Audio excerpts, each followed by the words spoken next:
Ammonia வாயு கசிவு ஏற்பட்டதால் அப்பகுதி மக்கள் போராட்டத்தில் ஈடுபட்டிருந்த நிலையில் தற்போது எண்ணூர் மக்களின் போராட்டம் தற்காலிகமாக வாபஸ் பெறப்பட்டிருக்கிறது. அண்மை செய்தியாக திரையில் பார்க்கிறோம். முன்பாக ஆலை செயல்பட தடை விதித்து மாசு கட்டுப்பாட்டு வாரியம் நோட்டீஸை ஒட்டியதை சற்று நேரத்திற்கு முன்பாக அண்மை செய்தியாக பார்த்தோம். இந்த நிலையில் மக்களினுடைய போராட்டம் வாபஸ் பெறப்பட்டிருக்கிறது. விவரங்களை வழங்குவதற்காக செய்தியாளர் ஹரிகரன் இணைகிறார். ஹரிகரன், விவரங்கள். எண்ணூர் அருகே உள்ள தனியார் தொழிற்சாலையில நேற்று நள்ளிரவு அமோனியா வாயு கசிவு ஏற்பட்டு இங்க இருக்கக்கூடிய பொதுமக்களுக்கு, அதாவது இந்த தொழிற்சாலையை சுற்றி இருக்கக்கூடிய பொதுமக்களுக்கு மூச்சு திணறல், கண் எரிச்சல் போன்ற பல்வேறு உபாதைக்கு ஆளாகினர். இதுல 50க்கும் மேற்பட்டோர் மருத்துவமனையில் சிகிச்சை அளிக்கப்பட்டு இந்த பகுதியில் இருக்கக்கூடிய கிராம மக்கள் இன்று காலை முதல் இந்த தொழிற்சாலையை நிரந்தரமாக மூட வேண்டும் என்ற கோரிக்கையை வலியுறுத்தி போராட்டத்தில் ஈடுபட்டு வந்தனர். சற்று நேரத்திற்கு முன்னதாக இந்த பகுதியில் இருக்கக்கூடிய மக்களின் கோரிக்கையை எடுத்து, அதாவது அரசு தரப்பில் இன்று பிற்பகலே இந்த தொழிற்சாலை மறு உத்தரவு வரை இயங்கக்கூடாது என்ற ஒரு உத்தரவு பிறப்பிக்கப்பட்ட நிலையில முழுவதுமாக நோட்டீஸ் ஒட்டினால் எங்களுடைய போராட்டத்தை தற்காலிகமாக கைவிடுவதாக இந்த பகுதியில் இருக்கக்கூடிய பொதுமக்கள் ஒரு கோரிக்கையை வைத்தனர். இந்த சூழல்ல தமிழ்நாடு மாசு கட்டுப்பாட்டு வாரியம் சார்பில் இந்த தொழிற்சாலைக்கு, அதாவது மறு உத்தரவு வரும் வரை மூடப்படுவதாக நோட்டீஸ் ஒட்டப்பட்டிருந்தது.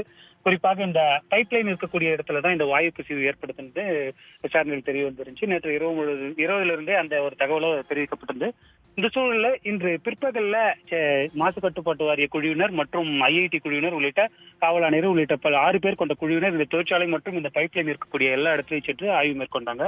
அதனைத் தொடர்ந்து அவர்கள் சர்வீத முதற்கட்ட அறிக்கையை பொறுத்த வரைக்கும் பைப்லைனை முழுவதுமா அந்த வாயு கசிவு ஏற்பட்ட இடத்தை முதல் கட்டமாக முழுவதுமாக அதை சரி செய்ய வேண்டும் என்ற ஒரு உத்தரவு, அதை சரி செய்வதை உறுதிப்படுத்த வேண்டும் என்று தெரிவிக்கப்பட்டிருந்தது. எனினும் இந்த தொழிற்சாலை முழுவதுமே பாதுகாப்பு ஏற்பாடுகள் சரியாக செய்யப்பட்டு முழுவதுமாக சரி செய்யப்பட்டாலுமே அந்த தொழிற்சாலை பாதுகாப்பு மற்றும் சுகாதார இயக்குநரிடம் தடையில்லா சான்றிதழ் பெற வேண்டும் என்ற ஒரு உத்தரவும் பிறக்கப்பட்டிருந்தது. இந்த சூழல்ல இந்த நோட்டீஸ் ஒட்டப்பட்ட அடுத்த சில நிமிடங்கள்ல இந்த பொதுமக்கள் இங்க போராட்ட களத்திலேயே சுற்றியுள்ள கிராம மக்களிடம் ஆலோசித்து தற்காலிகமாக இந்த போராட்டத்தை கைவிடுவது என்ற ஒரு முடிவை எடுத்துள்ளனர்.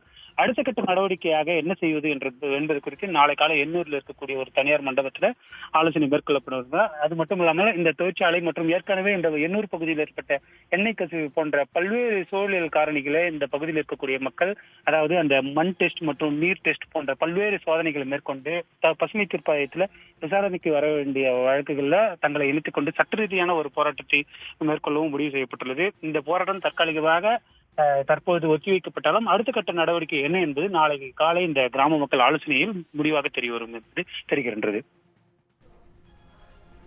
தகவல்களுக்கு நன்றி ஹரிகரன். உடனுக்குடன் செய்திகளை தெரிந்து கொள்ள சன் நியூஸ் பெல் ஐகானை கிளிக் பண்ணுங்க.